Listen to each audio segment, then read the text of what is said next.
right, we'll start with the problems at the world's largest fast food chain.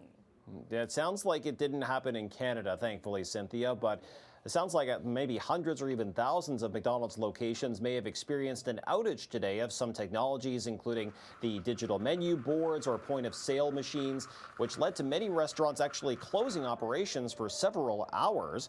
Now, McDonald's says the outages were affected as a result of a configuration upgrade, but not as the result of any cybersecurity threats. McDonald's did issue an apology, and the outages mainly affected restaurants in parts of Europe, Asia, and Australia, and since then, most have been resolved. Also worth noting, Cynthia, today on Wall Street, shares of McDonald's down more than 1%. You wonder, Ari, how many Big Macs were not sold today that would have otherwise been. Definitely would a big amount. I'm sure. I see what you did there. The Canadian government, Ari, has been pushing to get more homes built, and there's some encouraging news on that front.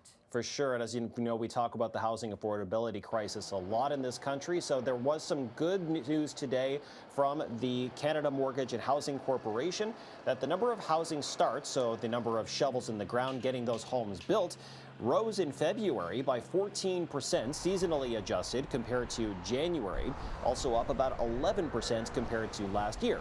So it does sound like a lot. It certainly is progress, but is it enough? Some are saying no, but it's getting there. So with just over 250,000 new homes beginning construction last month, that's still down from 277,000 since late 2022. And that's around the time that the Bank of Canada started raising interest rates. One more thing to note, Cynthia, that contributing to the big spikes here for that February data, multi-unit developments, like condo towers, for instance, while detached homes actually saw a decline. So we're seeing an increase in certain homes, but not others. Okay, and now, Ari, we've been talking a lot about a potential U.S. TikTok ban all week, and we've heard from the American lawmakers. Now we're getting the Chinese government's take. What are they saying? It's definitely getting a little more interesting today, Cynthia, with yet another update on this ongoing saga about TikTok in the U.S.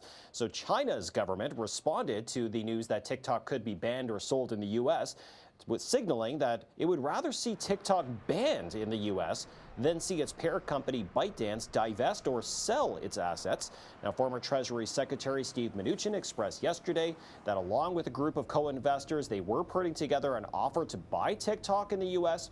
That bid could be upwards of $100 billion, according to some experts. And reminder, Cynthia, this all comes after the U.S. House of Representatives earlier this week approved a bill to ban TikTok in the U.S. on issues of national security unless ByteDance was willing to sell its assets and operations. So it could be even closer to a full-on ban, which would definitely be a whole new ballgame. Yes, a lot of influencers say they make a lot of money off this site. So are they refusing to sell, or are they just trying to up the price? It's unclear what the actual response will be. That it does seem to be more speculation about what either side might do. Definitely in the U.S., they're hoping to buy the U.S. operations, but in China, it sounds like they'd rather just have it banned. And like you said, it could actually impact a lot of influencers on social media mostly.